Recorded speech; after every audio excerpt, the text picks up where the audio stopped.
Bonjour, Marie Lacroix, je viens aujourd'hui vous témoigner de mon parcours d'auxiliaire de vie scolaire. J'ai pu bénéficier dans un premier temps d'un contrat de 6 ans en tant qu'AED, où j'ai pu accompagner des enfants porteurs de handicap dans le système scolaire ordinaire, aussi bien en maternelle qu'en primaire qu'en collège. Ça a été pour moi 6 années très riches, 6 années où je me suis révélée dans une totale vocation dans ma mission d'auxiliaire de vie scolaire. 6 années où j'ai pu engranger des connaissances, pouvoir me former sur le terrain par mes propres recherches et par le petit peu de formation que pouvait nous proposer l'inspection académique faute de moyens. Arrivé au terme de ces 6 années, alors que je croyais que je ne pourrais plus poursuivre cette vocation, le décret du 23 août permettait la continuité. L'inspection académique m'a alors contacté pour me proposer cette continuité et me demander de m'engager à trouver l'association repreneuse. Ce que j'ai fait, je me suis battue pendant plusieurs semaines dans l'attente de la circulaire d'application de ce décret, n'ayant pas trouvé dans mon département d'association qui puisse me reprendre puisqu'elle n'existait pas comme celle qui avait signé au niveau du plan national la convention cadre avec Luc Châtel.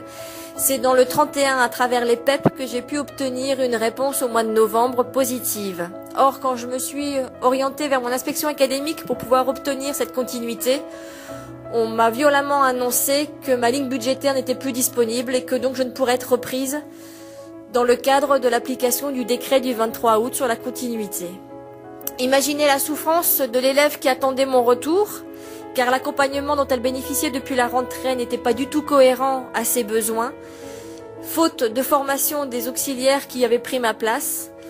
J'ai donc obtenu, en me battant avec les élus de la région et du département, un CUI alors que je n'étais pas éligible. Donc en janvier 2010, j'ai entamé un contrat unique d'insertion qui m'a permis de couvrir dans un premier temps les 6 mois pour terminer l'année scolaire 2009-2010 et auquel on m'a permis de renouveler sur 12 mois pour couvrir l'année scolaire 2010-2011 qui correspondait à la fin du cursus collège de l'élève.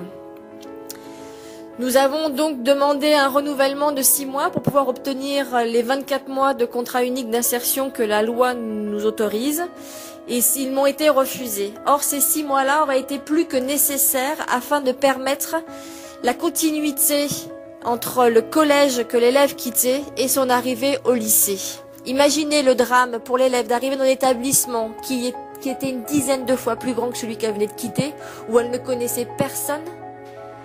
Je suis passionnée par ce métier d'auxiliaire de vie scolaire, c'est une vocation. J'ai tout fait pour le vivre et je ferai tout ce qui est possible pour le vivre encore. C'est un travail qui nécessite de la connaissance, de la motivation, de l'investissement personnel et bon nombre de qualités humaines. Ce n'est pas un job, mais bien un métier.